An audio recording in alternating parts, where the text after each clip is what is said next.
Hello dear students, today I am going to teach you the poem number 3rd, The Lake Isle of Innisfree. प्रिय छात्रों, आज मैं आपको poem number 3rd जिसका की title है द लेक आइल ऑफ इनिस्प्री इसको पढ़ाने के लिए जा रहा हूँ। And the poet is William Butler east और इसके जो कवि हैं उनका नाम है William Butler east. Now let us read the poem.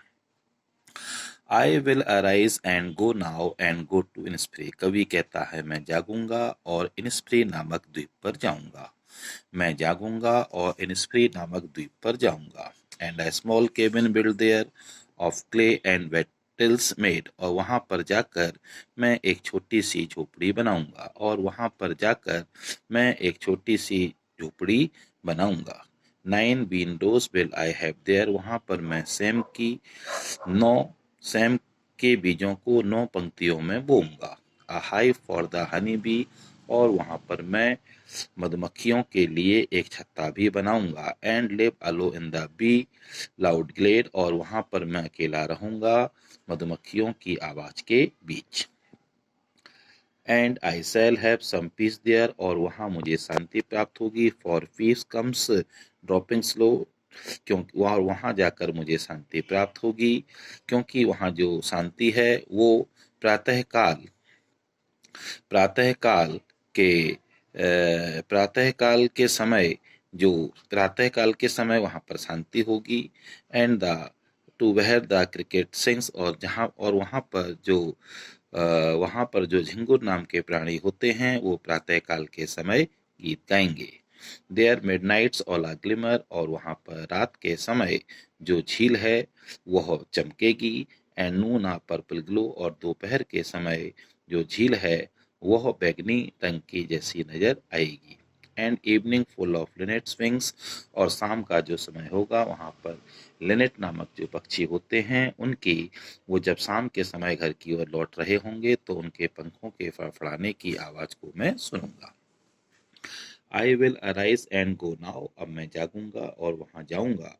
For always night and day. क्योंकि हमेशा चाहे दिन हो या रात। I hear the lake water lapping with low sounds by the shore. क्योंकि मैं जब कभी भी समुद्र के किनारे से गुजरता हूँ तो मुझे झील के किनारे पानी के किनारे पर टकराने की आवाज सुनाई पड़ती है। While I stand on the roadway और ऑन द पेवमेंट्स वे। चाहे मैं सड़क पर खड़ा हूँ या मैं मैं सड़क पर खड़ा हूँ या फिर मैं फुटपाथ पर चल रहा हूँ। I hear it in deep heart core. मैं इनिस्फ्री झील के पानी के किनारे पर टकराने वाली आवाज को अपने हृदय में महसूस करता हूँ।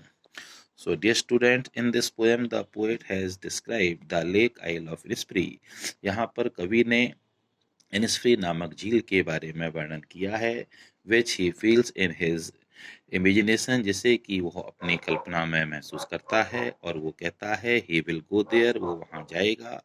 वहां पर जाकर वह एक छोटी सी झोपड़ी बनाएगा और वहां पर वह सैम के बीजों को 9 पंक्तियों में बोएगा अर्थात एक बगीचा लगाएगा। वहां पर वो मधुमक्खियों के रहने के लिए छत्ता बनाएगा और वहां पर वह मधुमक्खियों के बीच उनके मधुर आवाज के बीच मधुमक्खियों की मधुर आवाज के बीच अकेला रहेगा।